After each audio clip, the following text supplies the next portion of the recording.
Mimi David Suleiman Abdullah naapa kwamba nitaitumikia vyema kwa moyo thabiti Serikali ya Mapinduzi ya Zanzibar katika kazi zangu za makamu wa pili wa rais wa Zanzibar, na kwamba wakati wote nitamshauri kwa hekima na uaminifu rais wa Zanzibar na mwenyekiti wa Baraza la Mapinduzi, na kwa vyovyote sitatoa siri na Serikali ya Mapinduzi ya Zanzibar, na kuomba Mwenyezi Mungu nisaidie. Serikali yetu kama kawaida tunaongozwa na ilani ya Chama cha Mapinduzi.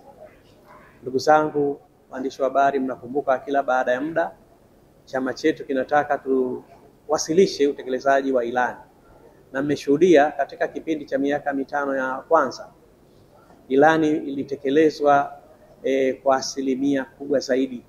Yako maeneo ambayo tulivuka malengo kabisa zaidi ya 150, lakini yako maeneo ambayo tulifikia kiwango, lakini yako maeneo ambayo tulipaswa tuje tuyakamilishe kutokana na sababu mbalimbali.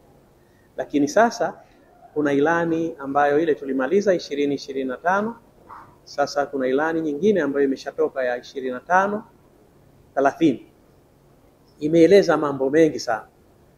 Kimsingi yako mambo ambayo yamehusu ujenzi wa miundombinu, lakini yako masuala ambayo yanahusiana na huduma za jamii na mambo mengine mbalimbali.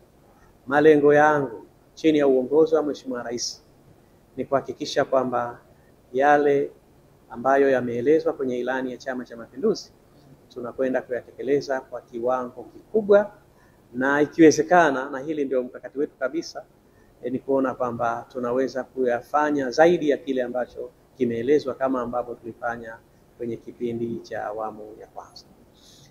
Nadhani nyote mnaelewa, ndugu zangu waandishi wa habari, iko miradi mikubwa ambayo tunakwenda kuitekeleza ndani ya Serikali ya Mapinduzi ya Zanzibar. Tuna mradi mkubwa wa bandari jumuishi Mangapani, tunategemea kabisa utakamilika katika kipindi cha awamu hii. Lakini tuna mradi mkubwa wa ujenzi wa viwanja vya ndege.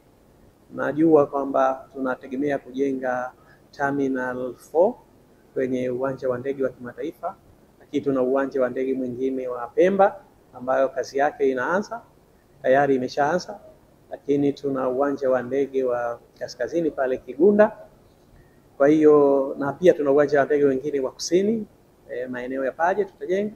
Kwa hiyo iko miradi mingi mikubwa ambayo tunaenda kuisimamia na kuhakikisha katika kipindi hichi tunaikamilisha, na hatimaye mambo yanakwenda vizuri, na naamini kwa kazi ambayo Mheshimiwa Rais amekusudia tuifanye, basi wananchi wa Zanzibar wataendelea kunufaika sana na wataendelea kupata neema kama vile mwenyewe alivyosema kwamba yajayo ni neema zaidi.